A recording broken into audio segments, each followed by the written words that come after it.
हाँ, hello students, मैं Manoj Agrawal for the NEET classes. NEET NDA और सीडीएस की कंबाइंड क्लास आज चल रही है। मैं मनोज अग्रवाल, मुख्यमंत्री अभ्युदय योजना में आपका जो आज नए सेशन में टॉपिक है वो है बायोलॉजिकल क्लासिफिकेशन। ठीक है, जैविक वर्गीकरण। तो सबसे पहले हमको डेफिनेशन बायोलॉजी की पता होना चाहिए कि व्हाट इज़ बायोलॉजी। तो बायोलॉजी क्या है? It is a Greek word, Greek भाषा का शब्द है जिसमें बायोस मीन्स लाइफ होता है, लॉगोस मीन्स क्या होता है? स्टडी होता है। तो जो जीवन का अध्ययन है, जीवन का अध्ययन क्या कहलाता है? Biology.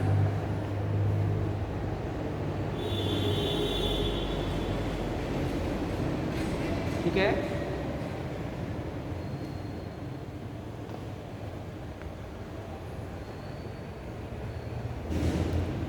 The study of life is called the biology. जीवन का अध्ययन बायोलॉजी कहलाता है। हम बायोलॉजी में सबसे पहले पढ़ते हैं फादर ऑफ बायोलॉजी की। सबसे पहले बायोलॉजी ब्रांच की स्थापना किसने की? द फादर ऑफ बायोलॉजी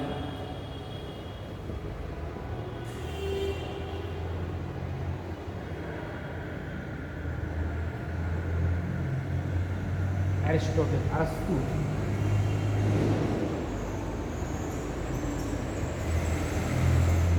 ठीक है, जीव विज्ञान के पिता अरस्तु हैं, यहाँ पर एरिस्टोटल कहते हैं। तो biology as well as zoology बाद में देखा गया, बायोलॉजी की ब्रांचेस कर दी गई, शाखाएं। Now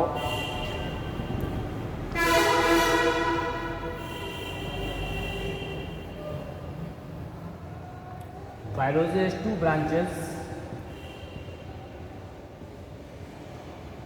It is differentiated into the two branches, the zoology and botany. The zoology and this is the botany. Zoology, it is made up of the Greek word zoon, zoon माने animal, and logis फिर बनाया किससे? logos से। logos means to stay। किसका अध्ययन? जंतुओं का अध्ययन। जंतुओं का, जंतु का अध्ययन क्या कहेंगे? जूलॉजी कहेंगे। बायोलॉजी क्या है? ये ब्रांचेस हैं, शाखाएं। इसी तरह से जो बॉटेन है, बॉटेन माने होता है हर्ब।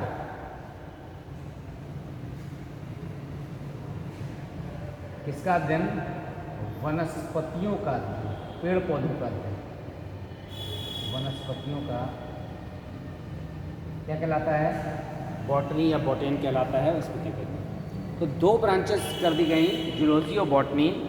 इसी के आधार पर जो फादर हैं वो भी क्या हुए? यहाँ पर डिफ्रेंशिएट कर दिए गए। फादर का मतलब है जिस वैज्ञानिक ने सिस्टमैटिक अध्ययन किया, ठीक है, उन ऑर्गेनिज्म या जीवों का, that is called the father. तो यहाँ पर अरस्तु को कहा गया फादर ऑफ साइंस। सबसे पहले बायोलॉजी ब्रांच बनी साइंस, विज्ञान। बाद में फिर विज्ञान से बना फिजिक्स, केमिस्ट्री और बायोलॉजी, भौतिक विज्ञान, रसायन विज्ञान और जीव विज्ञान। तो फिर इसके बाद फादर ऑफ बायोलॉजी हो गए। तो बायोलॉजी में फिर दो ब्रांचेस हो गई, जूलॉजी और बॉटनी। तो फिर इसके बाद जूलॉजी। इन तीनों के फादर को माना गया एरिस्टोटल, अरस्तु। फादर ऑफ साइंस भी हैं, फादर ऑफ बायोलॉजी भी हैं, फादर ऑफ जूलॉजी भी। ठीक है, और पेड़ पौधों का अध्ययन जिस वैज्ञानिक ने सबसे पहले सिस्टमैटिक स्तर पर किया, उन्हें फादर ऑफ बॉटनी कहा गया, वनस्पति विज्ञान के जनक। साइंटिस्ट हैं थियोफ्रस्टस। क्या है ये? फादर ऑफ बॉटनी, वनस्पति विज्ञान के जनक।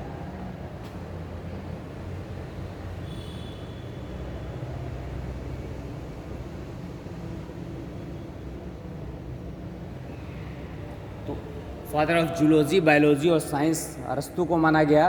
फादर ऑफ बॉटनी किसको माना गया? यहाँ पर थियोफ्रस्टस को माना गया। तो आप देखेंगे कि किस प्रकार से बायोलॉजी को डिफ्रेंशिएट किया गया है। बायोलॉजी की हमने डेफिनेशन पढ़ ली। अब जब हम बायोलॉजिकल क्लासिफिकेशन में आते हैं तो सबसे पहले हमको बेसिक चीज़ पता होनी चाहिए, बेसिक यूनिट की जो कि बायोलॉजी पढ़ रहे हैं तो सबसे पहले the word biology, biology means the living and non living की स्टडी करनी चाहिए। Living versus non living. तो बायोलॉजी का मतलब है सजीव, सजीवों का अध्ययन, ठीक है। किसका अध्ययन? लिविंग बींग्स का। तो ये लिविंग बींग्स कौन है और ये नॉन लिविंग निर्जीव कौन है? सबसे पहले हमको इनमें डिफ्रेंसिएशन पता होना चाहिए कि निर्जीव हैं और ये क्या है, सजीव। जो सजीव होंगे उन्हीं का अध्ययन बायोलॉजी में करेंगे। तो सबसे पहले सजीवों की एक विशेषता होती है कि इसमें क्या होती है, यहाँ पर ग्रोथ होती है, वृद्धि, वृद्धि की क्षमता किसमें पाई जाती है? लिविंग बींग्स में पाई जाती है। और वो भी कौन सी ग्रोथ होती है? इंटरनल ग्रोथ, आंतरिक वृद्धि होती है इसमें, आंतरिक वृद्धि, बाह्य वृद्धि नहीं। अब हम पहले डिफाइन कर रहे हैं कि व्हाट इज ग्रोथ। वास्तव में ग्रोथ क्या है, ठीक है। तो ग्रोथ अगर आप देखना चाहते हैं, वृद्धि, तो आप देखिए द इंक्रीज इन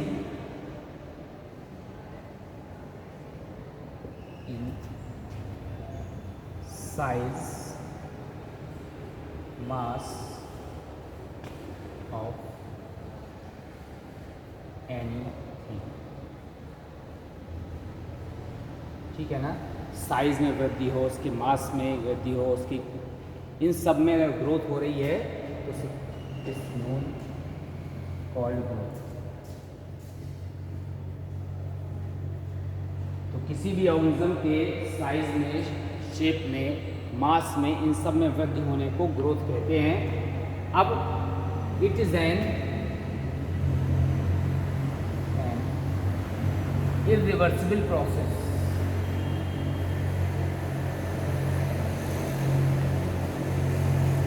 एक होता है उत्क्रमणीय, एक होता है अनुत्क्रमणीय। इसका मतलब ये अनुत्क्रमणीय प्रक्रिया है, अनुत्क्रमणीय प्रक्रिया मतलब एक बार ग्रोथ होने पर ग्रोथ वापस नहीं हो सकती, रिवर्स नहीं हो सकती। तो इरिवर्सिबल प्रोसेस माना गया है ग्रोथ को। साइज में वृद्धि हो, मास में वृद्धि हो, उसके जो है वेट में वृद्धि हो, तो उसे ग्रोथ कहेंगे। अनुक्रमणीय प्रक्रिया है और इंटरनल ग्रोथ होती है। ये विशेष कैरेक्टरिस्टिक फीचर है लिविंग बींग्स का, जो नॉन लिविंग में नहीं पाया जाता। नेक्स्ट प्रॉपर्टी में हम आते हैं लिविंग बींग्स, मेटाबॉलिज्म। मेटाबॉलिज्म को हिंदी में उपापचय कहते हैं। क्या कहते हैं? उपापचय।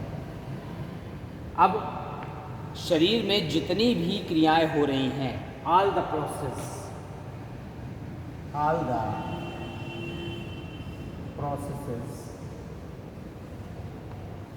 takes place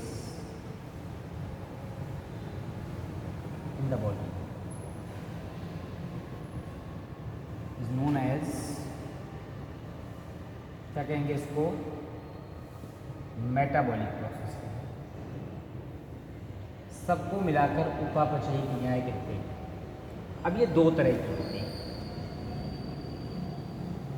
कौन कौन सी दो तरह की हैं? जो उपापचयी क्रियाएं हैं, there are two types. The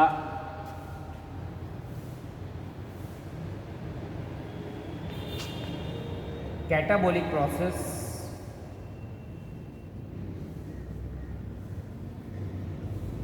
age well as anabolic process.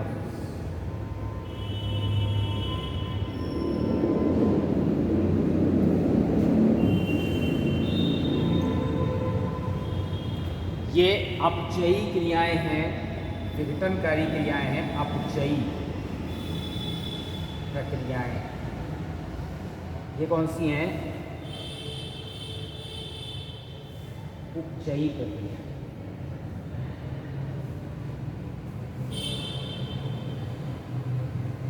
अपचयी और उपचयी दोनों प्रकार की क्रियाओं को मिलाकर यहाँ पर मेटाबॉलिक प्रोसेस कहते हैं। जो अपचयी क्रियाएं हैं इसमें जटिल पदार्थों से सरल पदार्थों में पदार्थ टूट जाते हैं। यहाँ पर लिख सकते हैं, यहाँ पर जटिल पदार्थों से सरल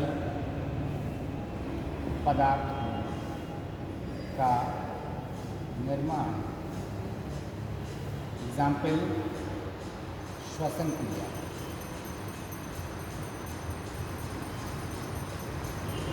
जटिल पदार्थों से सरल पदार्थों का निर्माण हो रहा है। आप देख सकते हैं यहाँ पर जो ग्लूकोज है, ऑक्सीजन की सहायता से ग्लूकोज का ब्रेकडाउन या विखंडन हो रहा है 6CO2 + 6H2O+। जटिल पदार्थों के विखंडन से सरल पदार्थ का निर्माण हो रहा है। ये अपचयी क्रिया है, ठीक है। और ये जो अपचयी क्रिया है ये कैटाबॉलिक प्रोसेस कहलाती है। एनाबॉलिक प्रोसेस में क्या होता है, यहाँ पर सरल पदार्थों से जटिल पदार्थों का निर्माण। जो सिंपल कंपाउंड हैं उससे कॉम्प्लेक्स कंपाउंड का निर्माण हो रहा है, वो उपचयी है। और उसमें एग्जाम्पल देखिए, आप तो निकाल दे रहा है, थोड़ा नीचे बोर्ड में जगह कम हो रही है। एग्जाम्पल है प्रकाश संश्लेषण।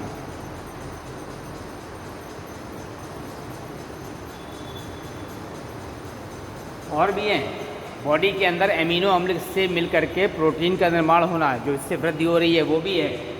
इसमें क्या होगा, 6CO2 + 12H2O। यहाँ पर है सनलाइट,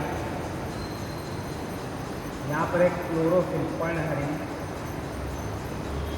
क्या बन जाएगा यहाँ पर, C6H12O6 + 6O2 + 6H2। ग्लूकोज का निर्माण हो रहा है अकार्बनिक पदार्थों से। यहाँ पर ये प्रकाश संश्लेषण एक उपचयी क्रिया है, एनाबॉलिक प्रोसेस है। दोनों को मिलाकर मेटाबॉलिक प्रोसेस कहते हैं। सजीवों में ये मेटाबॉलिक प्रोसेस पाई जाती हैं जो निर्जीव में नहीं पाई जाती।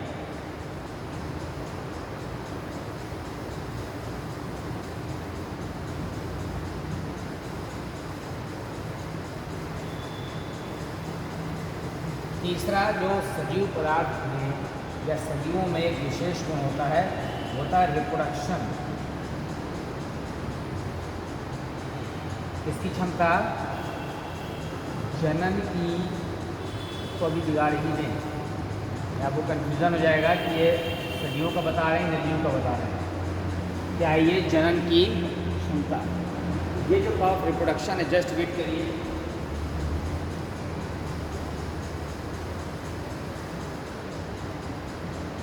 मैं यार फैन ऑफ कर दूँ, आवाज़।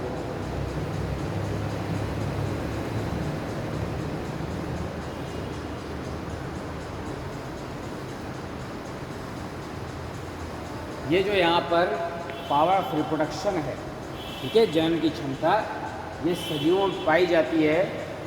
और सजीवों में जनन का मतलब है अपनी क्या ना, ऑफस्प्रिंग्स का निर्माण। ऑफस्प्रिंग्स प्रोडक्शन, नए जीवों की उत्पत्ति।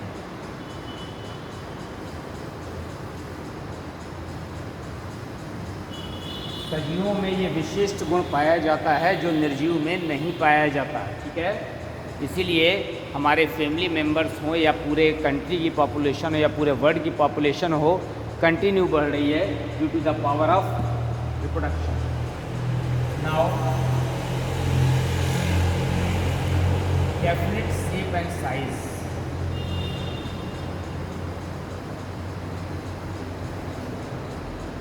जो सजीव होते हैं उसमें शेप और साइज़ निश्चित होता है, आकार और आकृति, ठीक है। ऐसे मनुष्य कोई 50 फीट का नहीं हो जाएगा, तो निश्चित साइज़ है, शेप है। थोड़ा बहुत वेरिएशन हो सकता है, लेकिन शेप और साइज़ मोस्टली फिक्स रहते हैं सजीवों में, जबकि निर्जीव में टेबल है, आप किसी भी साइज़ की बना सकते हैं, बहुत छोटे से लेकर बहुत बड़ी बना सकते हैं। या आप हॉल है, घर है, आप बहुत बड़ा बना सकते हैं, बहुत छोटा सा बना सकते हैं। ये आप जो है ये मार्कर है, ये मार्कर बहुत छोटा सा बन सकता है, बहुत बड़े साइज़ का बन सकता है। निर्जीव में शेप और साइज़ अनिश्चित होता है, जबकि सजीवों में फिक्स होता है। फिर होता है यहाँ पर सेंसिटिविटी।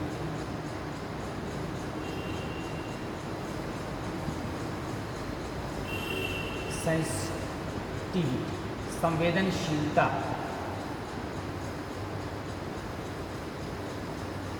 ये जो क्षमता है संवेदनशीलता की, ये केवल सजीवों में पाई जाती है, निर्जीव में नहीं पाई जाती।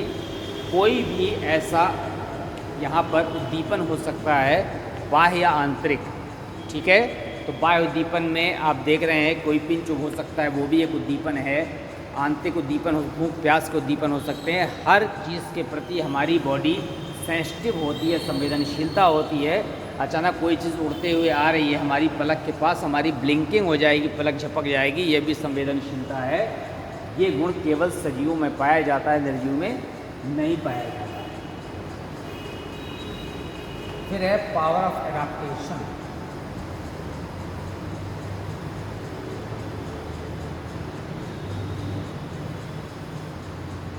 हिंदी में कहते हैं अनुकूलन की क्षमता।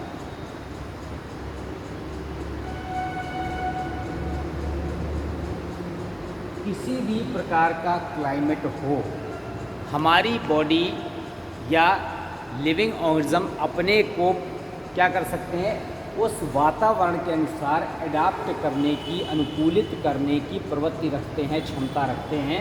इसे अनुकूलन क्षमता कहते हैं। बहुत ठंड होती है तो हमारे शरीर में धीमे धीमे फैट की लेयर ज़्यादा बनने लगती है, और ताकि अंदर की बॉडी की हीट बाहर ना आ सके। इसी तरह से गूज फ्लैश हो जाते हैं, रोए खड़े हो जाते हैं, ताकि हीट को कंजर्व कर सकें। जब बहुत ज़्यादा गर्मी होती है तो गर्मी में क्या होता है कि लगातार स्वेटिंग होती है, पसीना निकलता है। पसीना निकलने का रीज़न ये है कि हमारे शरीर से पसीना निकल रहा है तो बॉडी का टेम्परेचर कम हो रहा है, ताकि हम वातावरण में अपने को एडाप्ट कर सकें, सर्वाइव कर सकें। अनुकूलन की क्षमता ये विशेष गुण है सजीवों का, जो निर्जीव में नहीं पाया जाता है। ये कुछ इम्पॉर्टेंट पॉइंट्स थे लिविंग और नॉन लिविंग के बारे। फिर इसके बाद अभी हम बायोलॉजिकल क्लासिफिकेशन में भी आते हैं। मैं आपको जनरल टॉपिक्स बता रहे हैं कि व्हाट इज़ बायोलॉजी है, बायोलॉजी है क्या। फिर हम आते हैं यहाँ पर एनिमल वर्सेस प्लांट्स, जंतु और पौधे।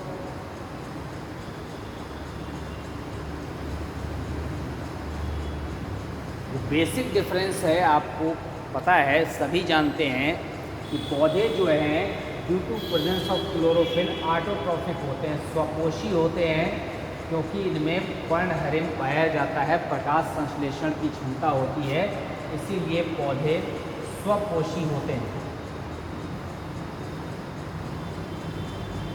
जबकि यहाँ पर जो एनिमल्स होते हैं वो हेट्रोट्रॉफिक होते हैं, वो अपने फूड के लिए दूसरे ऑर्गेनिज्म पर डिपेंड रहते हैं। तो हेट्रोट्रॉफिक, हेट्रो माने होता है अदर्स,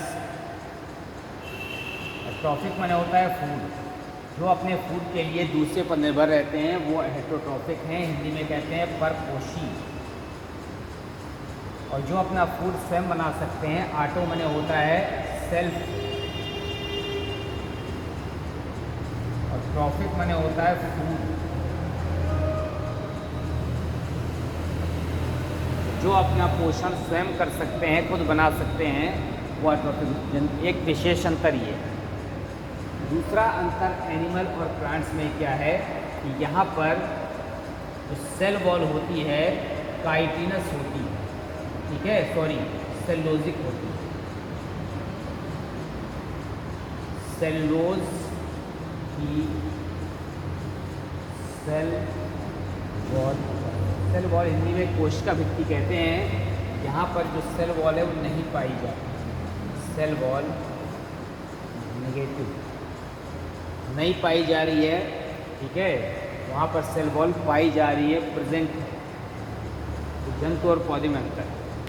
हम आते हैं कि जीवों को कैसे वर्गीकृत किया गया। अब हम मेन बायोलॉजिकल क्लासिफिकेशन में जो वर्गीकरण किया जाता है किस आधार पर किया गया, कैसे किया गया, हम उसको पढ़ते हैं यहाँ पर बायोलॉजिकल क्लासिफिकेशन। तो सबसे पहले हमको यहाँ पर क्लासिफिकेशन पता होना चाहिए, वर्गीकरण जिसमें कहते हैं वर्गीकरण। होता क्या है वर्गीकरण? जीवों को समानताओं या असमानताओं के आधार पर विभिन्न समूहों में बांटना।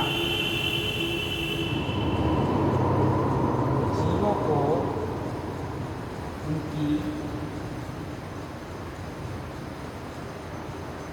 समानताओं व असमानताओं के आधार पर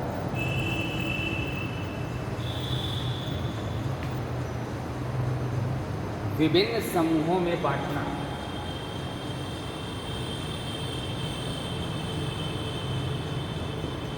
विभिन्न समूहों में क्या कराता है? वर्गीकरण कहता है।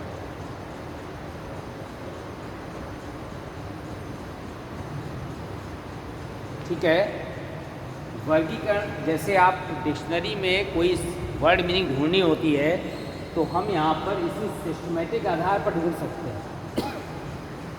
अगर आपको मनोज के नाम की स्पेलिंग देखनी है तो पहले आप एम में जाएंगे अल्फ़ाबेट में, बाद में एम ए में जाएंगे, बाद में एम ए एन में जाएंगे। इसी तरह से लाइब्रेरी में आपको कोई किताब ढूंढनी है तो अल्फ़ाबेट से वहाँ पर बुक्स लगी होती हैं।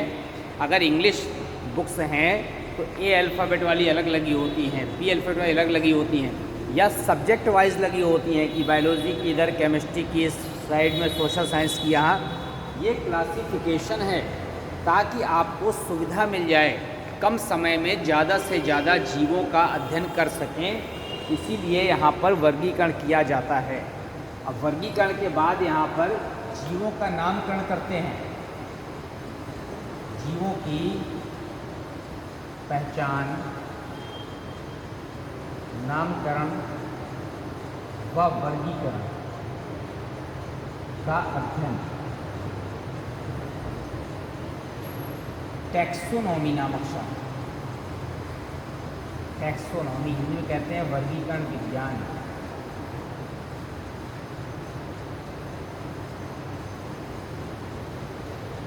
में किया जाता है।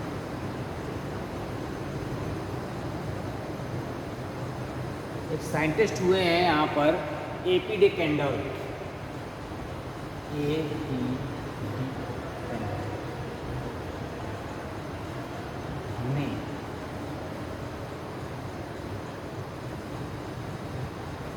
टैक्सोनॉमी शब्द को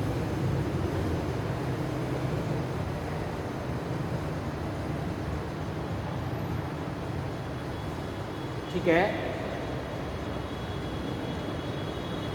अब टैक्सोनॉमी वर्गीकरण विज्ञान हो गया तो फादर ऑफ टैक्सोनॉमी, जो इन्होंने तो टैक्सोनॉमी शब्द दिया था, फादर ऑफ टैक्सोनॉमी किसको कहते हैं? कैरोलस लिनियस को कहते हैं, वर्गीकरण विज्ञान के जनक।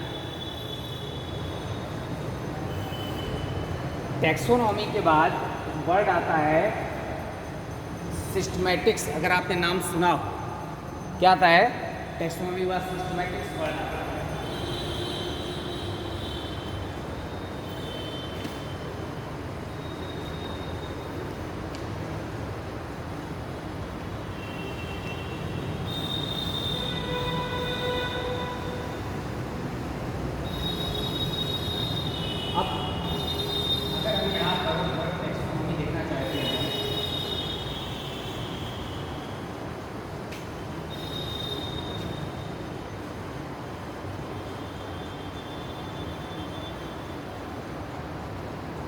एक साइंटिस्ट हुए हैं, एक वर्ड है यहाँ पर सिस्टमैटिक्स।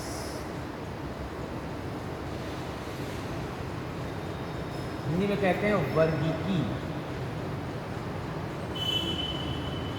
क्या कहते हैं?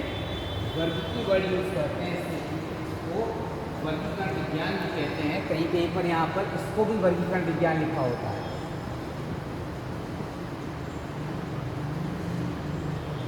और टैक्सोनॉमी को वर्गीकी लिखा होता है। तो the term used by G Simpson. अब है क्या सिस्टमेटिक्स में जो रूल्स और रेगुलेशन हैं, ठीक है, तो study of diversity of organism, study of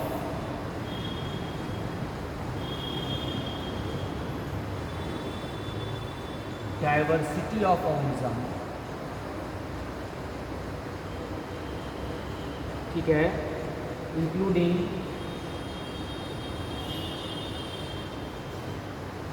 जीवों का वितरण, पूरे वर्ल्ड में जीव कहाँ कहाँ किस हिसाब से फैले हुए हैं, कहाँ पर संख्या ज़्यादा है, कहाँ पर कम है, कहाँ पर उनका डिस्ट्रीब्यूशन किस आधार पर किया गया है। तो study of diversity of organism including क्या कर सकते हैं, फाइलोजन, ठीक है, इंक्लूडिंग फाइलोजेनेटिक, जैव विकासी आधार पर जीवों के वितरण का अध्ययन करना है, एंड एवोल्यूशनरी रिलेशनशिप,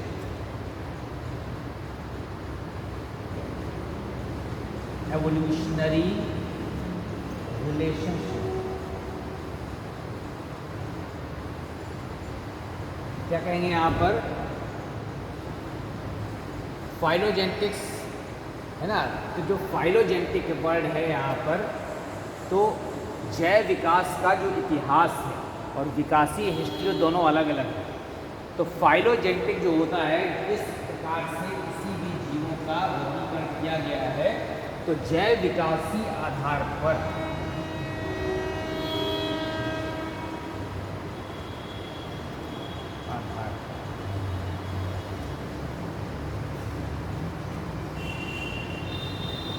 जीवों के वितरण का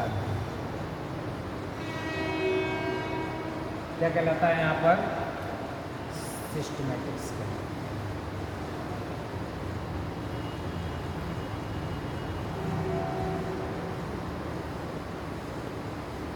तो जैव विकासी आधार पर आप अध्ययन करते हैं, तो यहाँ पर सिस्टमैटिक्स कहते हैं।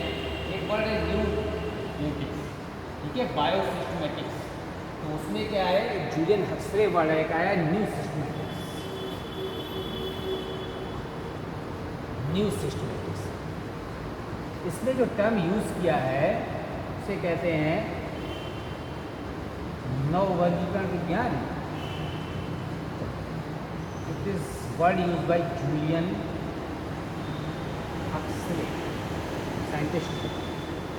The study of diversity of organism including phylogenetic relationship with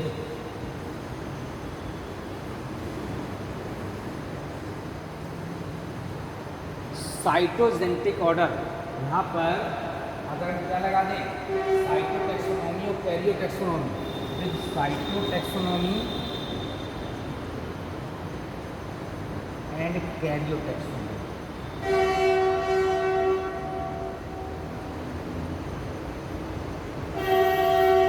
कोशिका द्रव्य में जो भी पदार्थ हैं, कोशिकीय आधार पर और केंद्रक के आधार पर,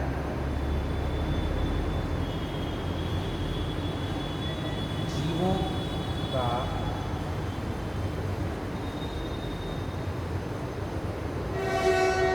जैव विकासीय, कोशिकीय, केंद्रीय संरचना के आधार पर वितरण का क्या कहलाता है यहाँ पर, न्यू सिस्टमैटिक्स का।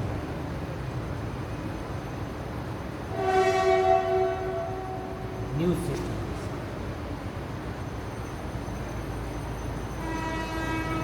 ठीक है। ये आप बायोलॉजिकल क्लासिफिकेशन पढ़ रहे हैं और इसमें वेरियस टाइप्स पढ़ रहे हैं। अब आपको पता होना चाहिए कि वास्तव में सिस्टम ऑफ क्लासिफिकेशन क्या है। वर्गीकरण जो किया गया है उसकी पद्धतियाँ क्या हैं।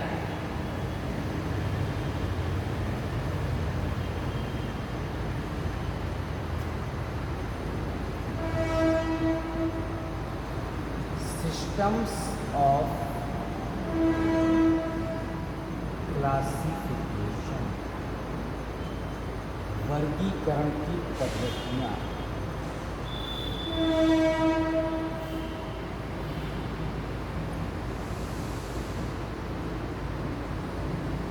अब मेनली 3 पद्धतियां हैं वर्गीकरण की मुख्य रूप से। पहला है आर्टिफिशियल सिस्टम,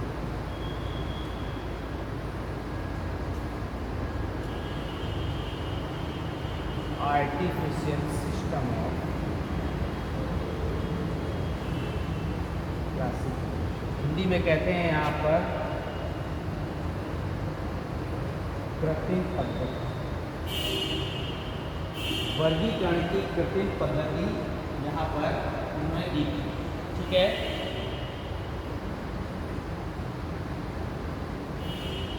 ये जो है आर्टिफिशियल सिस्टम में the classification of organism, classification of organism on the basis of one or few superficial characters। अगर जीवों के एक या दो बाह्य लक्षणों के आधार बाह्य लक्षणों के आधार, अगर सुपरफिशियल कैरेक्टर वो भी एक या दो के आधार पर वर्गीकरण किया गया है तो फिर इसको आर्टिफिशियल सिस्टम ऑफ क्लासिफिकेशन कहते हैं, कृत्रिम पद्धति। जो कृत्रिम पद्धति है वर्गीकरण की, वो जिस वैज्ञानिक ने अब यहाँ पर proposed by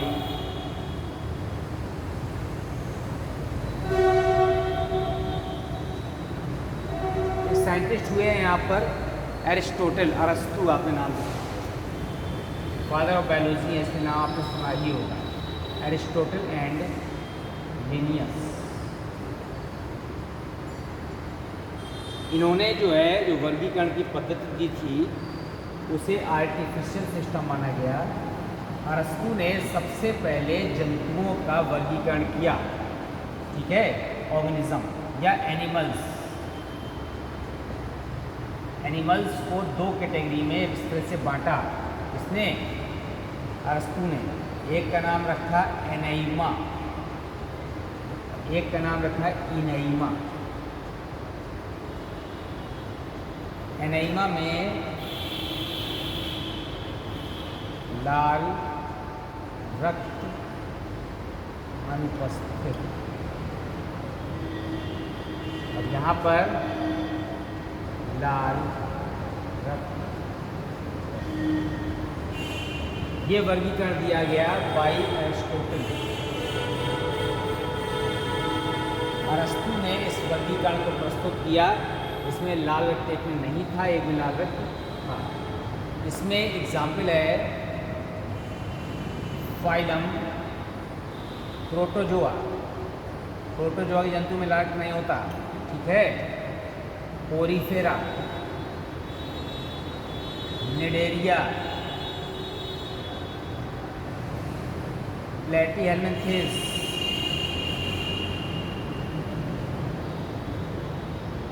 आर्थ्रोपोडा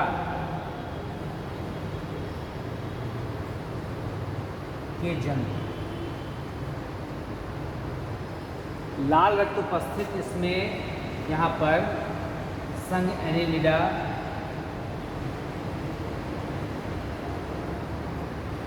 व सभी कशेरुक, ठीक है। इसके बाद इन्होंने इसको फिर से वर्गीकृत कर दिया। कैसे वर्गीकृत कर दिया? एक को रखा है यहाँ पर ओविपेरस, हिंदी में कहते हैं अंडज, अंडे देने वाले। दूसरे का नाम रखा विविपेरस, हिंदी में कहते हैं जरायुज।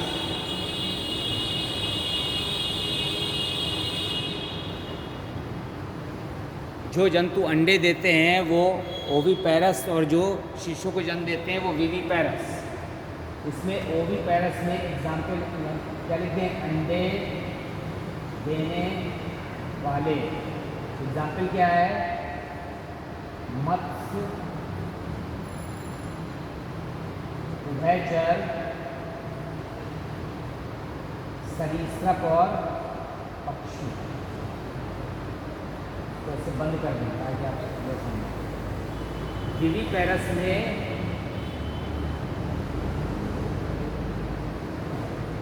शिशुओं को जन्म देने वाले, इसमें एग्जाम्पल है स्तनधारी। मनुष्य भी इसी कैटेगरी में आता है। इस तरह का वर्गीकरण किसने दिया था?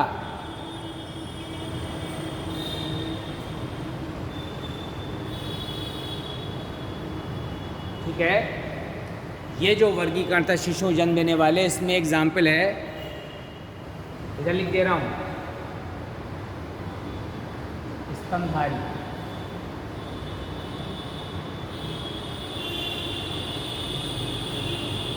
ये वर्गीकरण कृत्रिम पद्धति थी जिसमें बाह्य लक्षणों के आधार पर वर्गीकरण किया गया था। इसी प्रकार से जो कैरोलस लिनियस ने वर्गीकरण किया था वो पुंकेसर की संख्या के आधार पर किया था।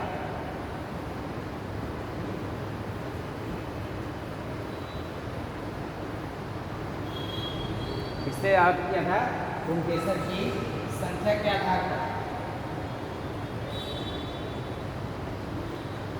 कैरोलस लिनियस ने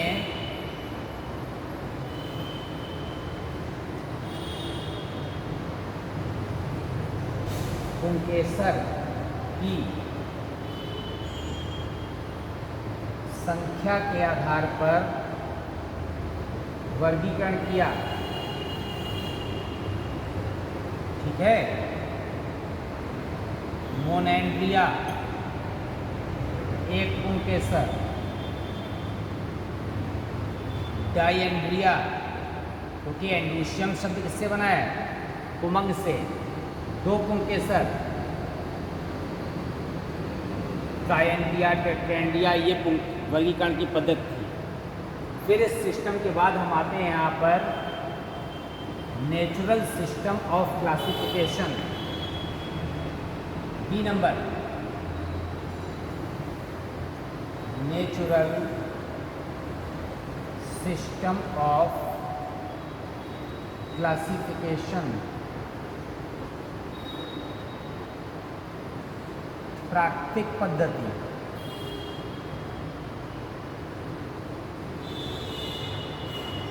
वर्गीकरण की प्राकृतिक पद्धति बेस्ड ऑन मोर कैरेक्टर्स, अधिक लक्षणों के आधार पर वर्गीकरण किया गया है। इसमें एग्जाम्पल है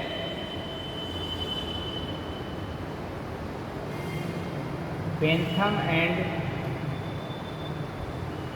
हुकर्स क्लासिफिकेशन।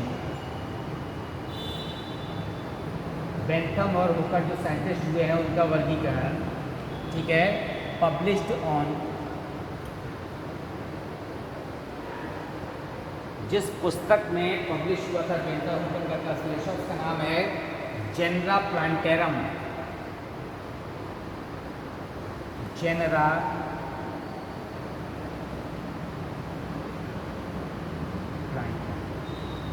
इस पुस्तक में पब्लिश हुआ।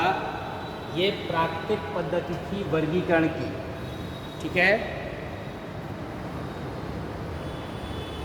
हम आते हैं यहाँ पर फाइलोजेनेटिक पद्धति।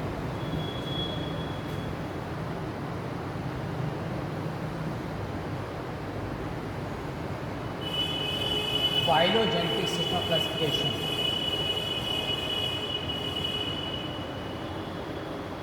जैव विकासीय पद्धति, ठीक है, बेस्ड ऑन, ये जो वर्गीकरण की पद्धति थी फाइलोजेनेटिक, ठीक है, ये एवोल्यूशनरी रिलेशनशिप के आधार पर थी।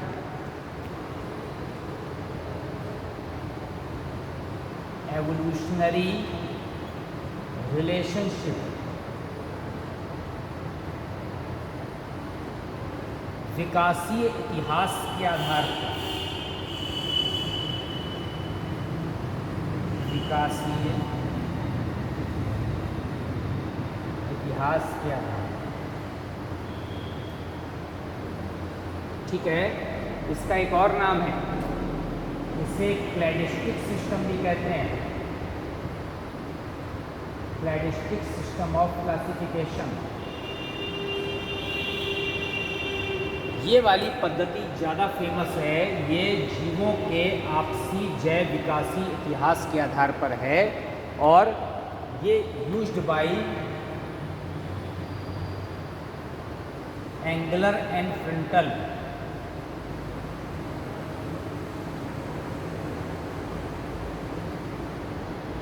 इन his book.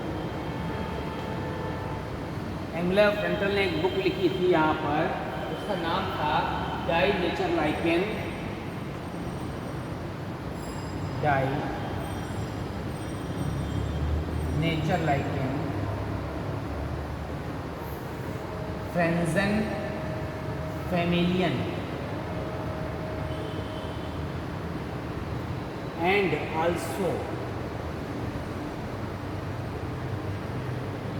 used by Hutchinson, एक साइंटिस्ट हुए हैं,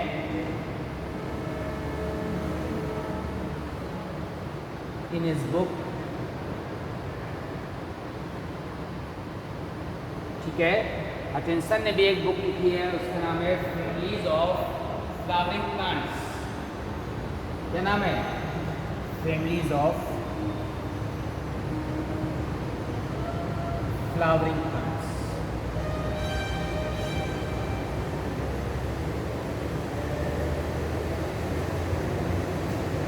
इस बुक में इन्होंने, हचिनसन ने अपने सिस्टम को क्या किया, ये दोनों पद्धतियाँ जैव विकासी आधार पर पौधों का वर्गीकरण किया गया है, जो मोस्ट फेमस है। इसके अतिरिक्त और भी वर्गीकरण किए गए, जैसे न्यूमेरिकल टैक्सोनॉमी या क्वांटिटेटिव टैक्सोनॉमी भी कहते हैं।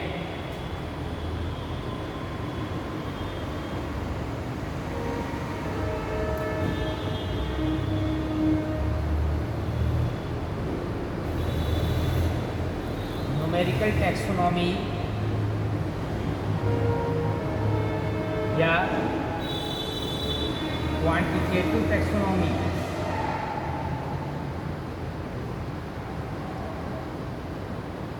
क्वांटिटेटिव टैक्सोनॉमी, इसी में एक और नाम है, इसको एडेंसोनियन या फेनेटिक सिस्टम भी कहते हैं। एडेंसोनियन, एडेंसोनियन सिस्टम, या एक और नाम है, इसको फेनेटिक सिस्टम भी कहते हैं। इतने सारे नाम हैं, numerical taxonomy, quantitative taxonomy, Adansonian system, phenetic system, proposed by Adanson. एक साइंटिस्ट हुए हैं एडमसन, उन्होंने इसको प्रपोज किया था, ठीक है। बेस्ट क्लासिफिकेशन है एंड बेस्ट क्लासिफिकेशन, अभी तक के जितने भी वर्गीकरण की पद्धतियां हैं उसमें ये बेस्ट क्लासिफिकेशन है, best classification for organisms including use characters, बहुत सारे लक्षणों को एक उन्होंने लिया है, केवल बहुत सारे लक्षणों को लेना ही यहाँ पर सफिशिएंट नहीं है, ठीक है। और न्यूमेरिकल मेथड यूज किए, यूज कैरेक्टर या use number of characters, number of comparative characters,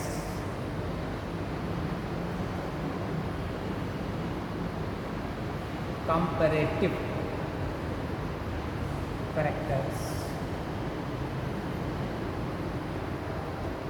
using numerical methods. उसको एनालाइज करने के लिए न्यूमेरिकल मेथड्स यूज़ किए गए, इसलिए इसको न्यूमेरिकल टैक्सोनॉमी भी कहते हैं। संख्यात्मक वर्ग की मात्रात्मक वर्ग की इसलिए कहते हैं क्योंकि बहुत सारे कैरेक्टर्स यहाँ पर लिए गए। एडेंसोनियन इसलिए कहते हैं क्योंकि एडेंसन नामक साइंटिस्ट ने इसको डिस्कवर किया था। और फेनेटिक का मतलब होता है जिसको हम काउंट कर सकें। तो इस तरह की जो टैक्सोनॉमी है यहाँ पर वो न्यूमेरिकल कहलाती है, ठीक है। For numerical methods for evaluation of characters, evaluation of characters,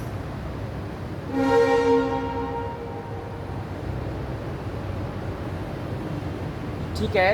इसी तरह से छोटे छोटे से और सिस्टम डेवलप किए गए, जैसे यहाँ पर कैमो टैक्सोनॉमी एक पद्धति आई, फिर यहाँ पर कैरियो टैक्सोनॉमी पद्धति आई। वर्गीकरण की पद्धतियाँ है ही।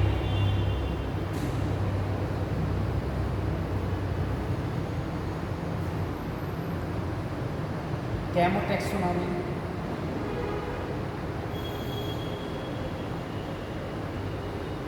Based on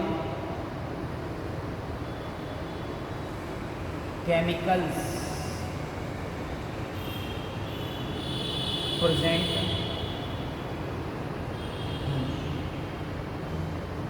body of organism.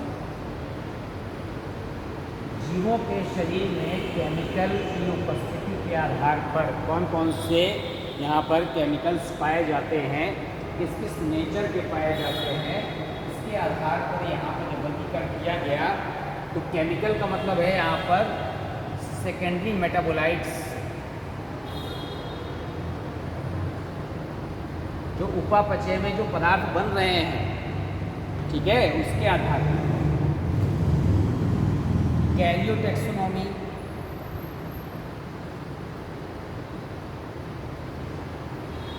Carrion माने होता है केंद्रक।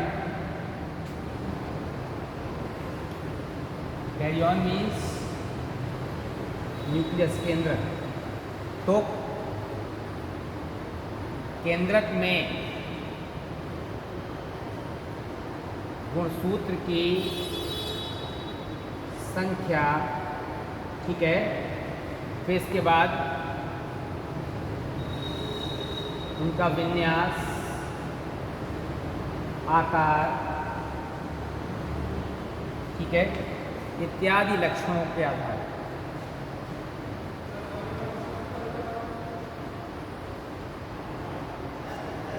अगर इतने सारे यहाँ पर कैरेक्टर्स लिए जाएंगे, इन लक्षणों के आधार पर जो वर्गीकरण किया जा रहा है, that is called the karyo taxonomy. तो that is the chemo taxonomy, karyo taxonomy as well as other characters. ये सब सारे कैरेक्टर्स यूज़ किए जा रहे हैं। इसके आधार पर जब वर्गीकरण करते हैं तो इस वर्गीकरण को यहाँ पर कैरियो टैक्सोनॉमी। अब इसी में वर्गीकरण में हम आते हैं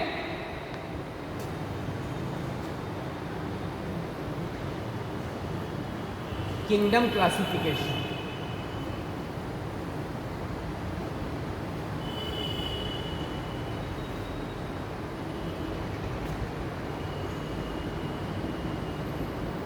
किंगडम्स क्लासिफिकेशन,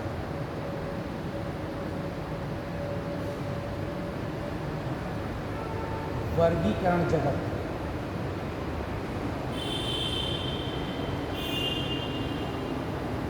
देखिए, बहुत तरह से वर्गीकरण किया गया। टू किंगडम, थ्री किंगडम,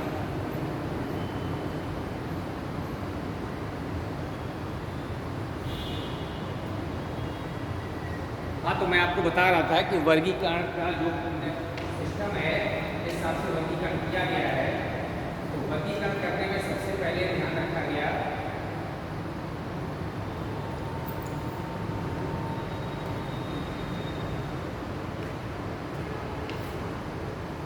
सबसे पहले यहाँ पर केवल दो जगत थे, जंतु जगत और पादप जगत। एक साइंटिस्ट हुए हैं यहाँ पर, तो किंगडम क्लासिफिकेशन में सबसे पहले हम पढ़ेंगे यहाँ पर टू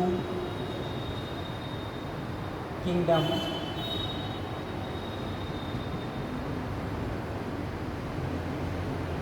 क्लासिफिकेशन, दो जगत का वर्गीकरण, दो जगत का वर्गीकरण। ठीक है, अब ये जो किंगडम क्लासिफिकेशन है इसमें आप देखेंगे सबसे पहले एक साइंटिस्ट हुए हैं लिनियस। लिनियस ने जीवों को सीधे सीधे दो जगत में बांट दिया था, एनिमलिया और प्लांट। अब आप सोच रहे हैं किंगडम क्या है, तो वर्गीकरण जिन इकाइयों में किया जाता है उसकी सबसे टॉप इकाई क्या होती है, किंगडम होती है, जगत। अभी वर्गीकरण की आपको यूनिट्स बताएंगे। तो जगत क्या है, वर्गीकरण की सबसे बड़ी इकाई। ये लिनियस एक वैज्ञानिक है, इन्होंने दो जगत में बांट दिया, एनिमलिया और प्लांटी। इसको कहते हैं जंतु जगत, इसको कहते हैं पादप जगत। ये परपोषी थे और ये क्या थे यहाँ पर,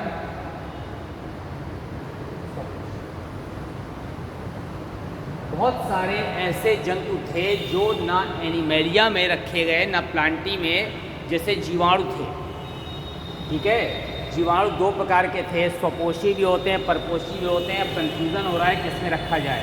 इसी तरह यूग्लिना होता है। यूग्लिना जो है, जिस समय सनलाइट होती है, प्रकाश संश्लेषण करता है, वो स्वपोषी बन जाता है, पौधे की तरह बिहेव करता है।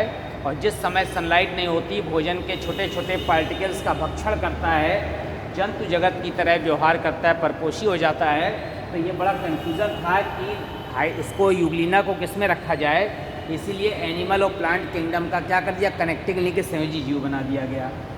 अब ये जो इसकी कमियां थी, शॉर्ट कमिंग, कि यहाँ पर बहुत सारे जंतुओं को अनेक स्थान नहीं मिल सका। अनेक जीवों जैसे यूग्लिना को इस वर्गीकरण में स्थान नहीं मिल सकता।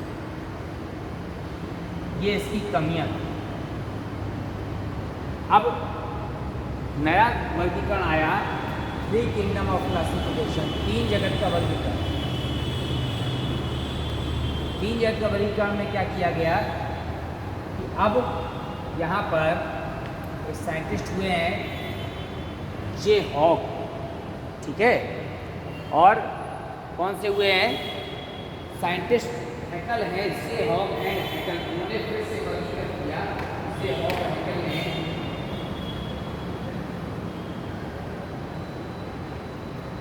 Proposed by J Hogg and Ernst Haeckel. तो जे हॉग साइंटिस्ट हैं,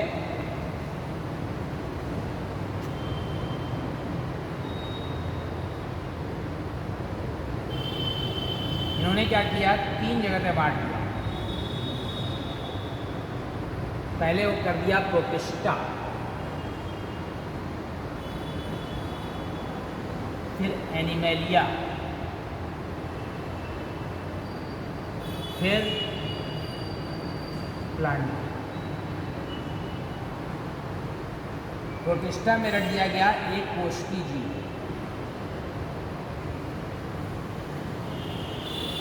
अब एक कोशिकी जीव में इसमें एग्जाम्पल आ गया अमीबा, पैरामीशियम, जुगलीना। बाकी ये एनिमेलिया में बहुकोशिकीय, परकोशी, बहुकोशिकी भी हैं और परकोशी भी हैं। इसमें रखा गया यहाँ पर बहुकोशिकीय, स्वकोशी। अब क्या किया जाए, अभी भी कुछ ऐसे जीव हैं जैसे इस वर्गीकरण में भी, जैसे बैक्टीरिया है जीवाणु, इस वर्गीकरण में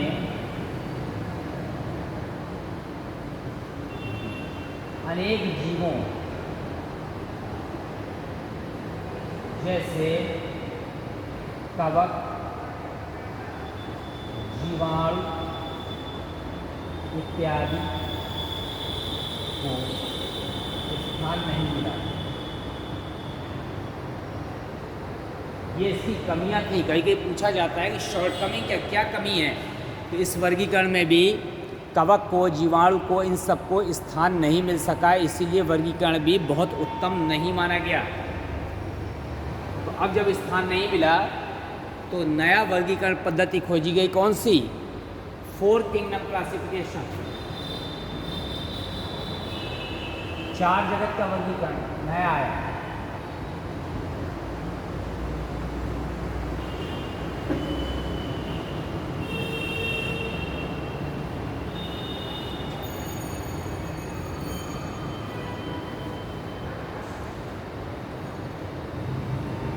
हर्बर्ट एफ कोपलैंड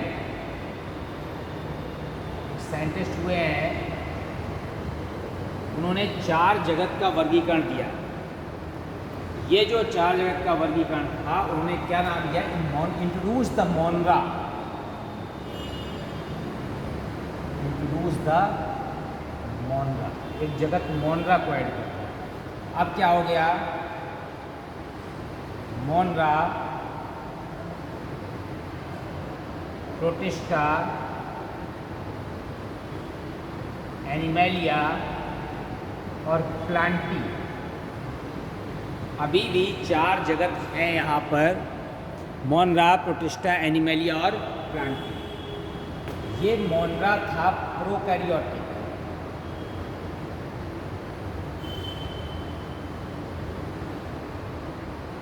कैसा था ये? प्रोकैरियोटिक मतलब केंद्रक कैसा था? अविकसित था। इसमें एग्जाम्पल आ गया जीवाणु और नीले हरे शैवाल।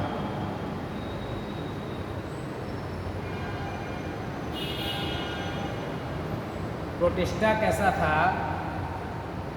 यूकैरियोटिक था, केंद्रक कैसा हो गया? विकसित हो गया। यूकैरियोटिक के अलावा एक कोशिकीय।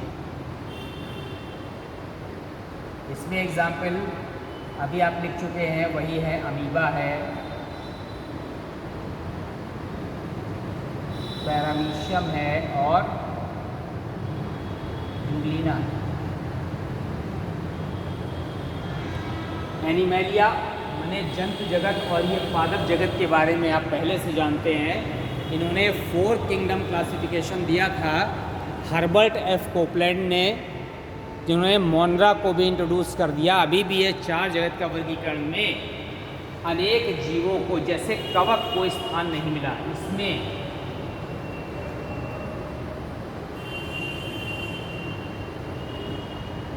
कवकों को स्थान नहीं मिला। अब क्या करना है? जब कवक को स्थान नहीं मिला तो नई वर्गीकरण पद्धति आई, 5 किंगडम क्लासिफिकेशन, 5 जगत का वर्गीकरण।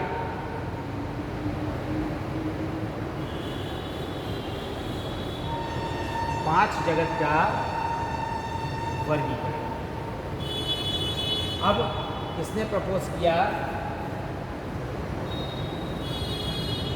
Proposed by R.H. Whittaker, R.H.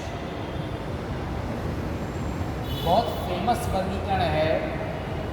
अधिकांश जीवों को इस वर्गीकरण से उपयुक्त स्थान मिला। ठीक है, अब किन किन जीवों को मिला आप देखिए, मैं यहाँ पर इंडिकेट कर रहा हूँ 5 जगह को। सबसे पहला है मोनरा।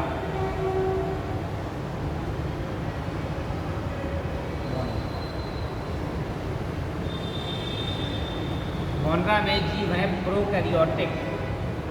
कैसे हैं? एग्जाम्पल आपको बता चुके हैं, जीवाणु और नीले हरे शैवाल। ये जो मोनरा था वो कैसा था? प्रोकैरियोटिक। एक जगत ये हो गई। मोनरा से डेवलप हुए प्रोटिस्टा।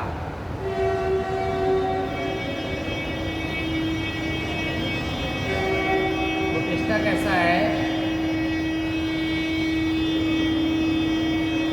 यूकैरियोटिक है और एक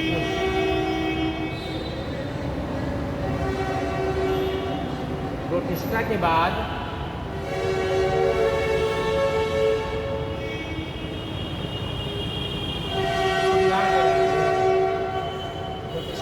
हम आए एनिमेलिया।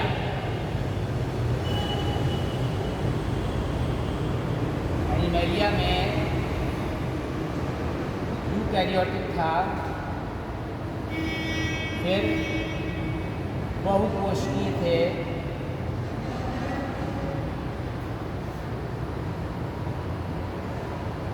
परपोषी थे। फिर हम आते हैं प्लांटी में।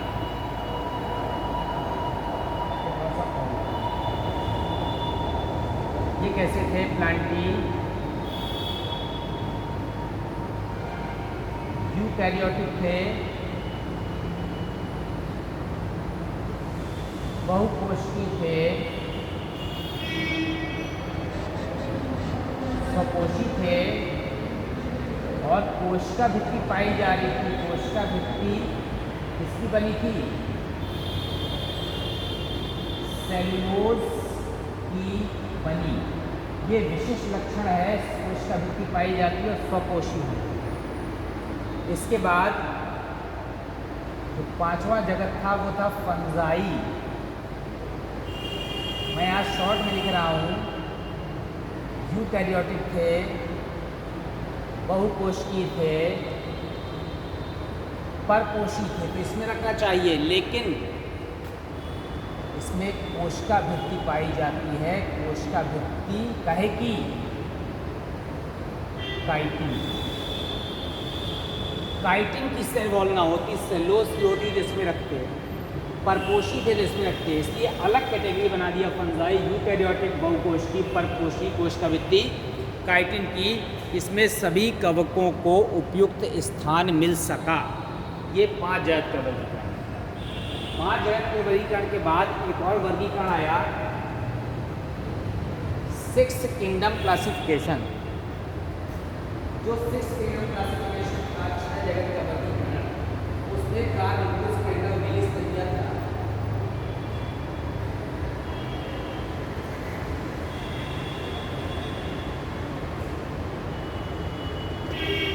इसको ऐसे बना रहे, देखिए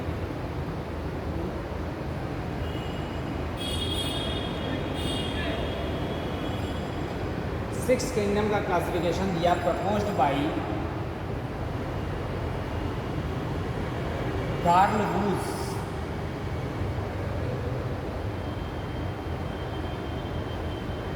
कैंडलर एंड विलिस। 6 जगत का वर्गीकरण। इन्होंने क्या किया? कुछ विशेष नहीं किया। इन्होंने मोनरा को यहाँ पर डिस्ट्रीब्यूट कर दिया 2 पार्ट में। कौन कौन सा? आर्कीबैक्टीरिया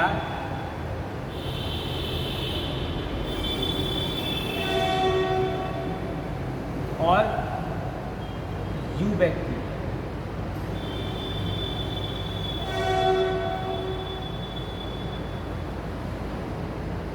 ठीक है, इन्होंने केवल मोनरा को डिवाइड कर दिया आर्कीबैक्टीरिया यूबैक्टीरिया में। आर्कीबैक्टीरिया जो सबसे प्राचीन उपग्रुप है जीवाणुओं का, ये भी प्रोकैरियोटिक है और ये भी प्रोकैरियोटिक है, ये भी प्रोकैरियोटिक है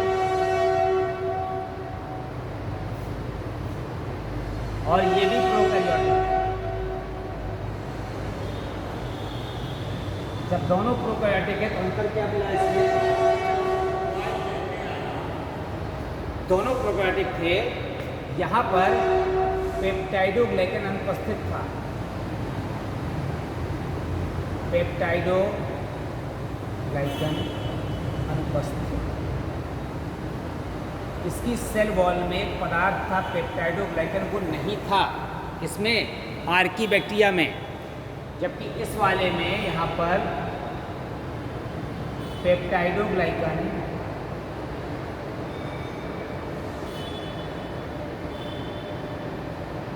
उपस्थित है।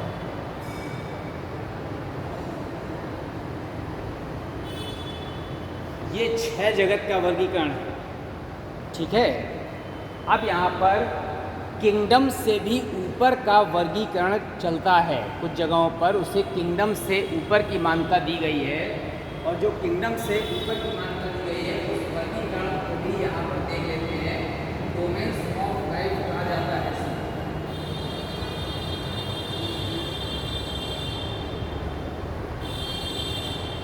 Domains of life.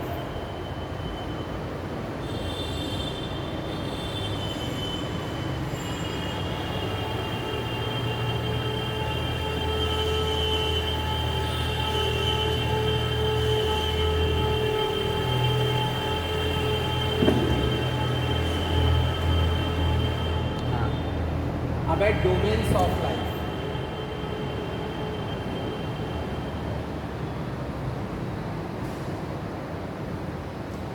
जगत से ऊपर, जगत से ऊपर की इकाई डोमेन है।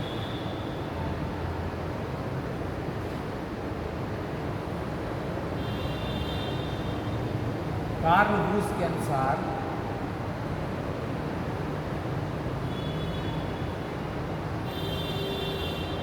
अब क्या किया उन्होंने? 3 डोमेन बनाए।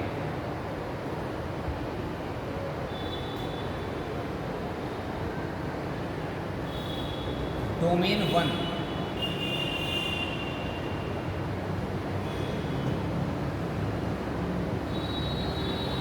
डोमेन 2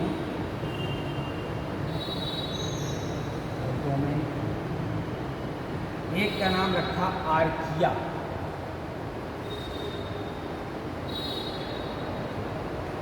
ठीक है।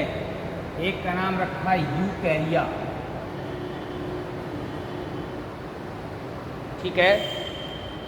आप देख लीजिए चित्र है आर्किया, ठीक है, और बैक्टीरिया और इसको यूबैक्टीरिया, आर्किया, बैक्टीरिया और ये यूकैरिया।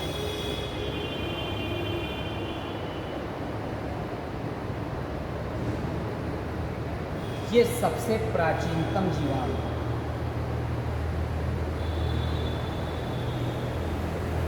इसमें आते हैं यहाँ पर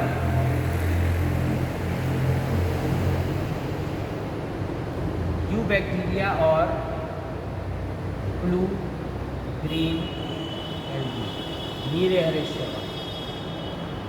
और इसमें आते हैं कौन कौन से? प्रोटिस्टा, फंजाई,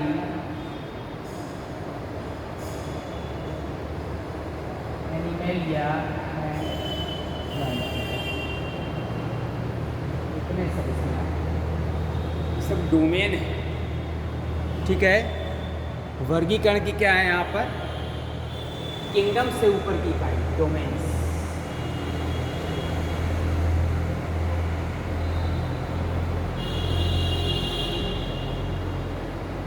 वर्गीकरण की इकाइयाँ जो है नेक्स्ट टॉपिक में पढ़ेंगे, तो उसमें डोमेन्स के ऊपर की बाकी इकाइयाँ आपकी आ जाएंगी, कौन कौन सी इसमें आती हैं, ठीक है। आज हमने आपको यहाँ पर बायोलॉजिकल क्लासिफिकेशन डिटेल से बता दिया। डेफिनेशन ऑफ बायोलॉजी बता दी, बायोलॉजी में father of biology, father of botany बता दिया। फिर उसके बाद यहाँ पर लिविंग नॉन लिविंग में अंतर बता दिया, प्लांट्स एनिमल में डिफरेंस बता दिया। फिर बायोलॉजिकल क्लासिफिकेशन में क्लासिफिकेशन किसे कहते हैं, टैक्सोनॉमी किसे कहते हैं, सिस्टम ऑफ क्लासिफिकेशन बता दिया। ठीक है, तो सिस्टम ऑफ क्लासिफिकेशन आपने देखा कि आर्टिफिशियल कृत्रिम पद्धति भी होती है, प्राकृतिक भी होती है, फाइलोजेनेटिक जैव विकासी भी होती है। फिर किंगडम क्लासिफिकेशन बता दिया, 2 जगत का वर्गीकरण, 3 जगत का, 4 जगत का, 5 जगत का, 6 जगत का। इसके बाद डोमेन्स ऑफ लाइफ बता दिया। ठीक है, नेक्स्ट टॉपिक नेक्स्ट टर्न पे लेंगे। Okay, thank you.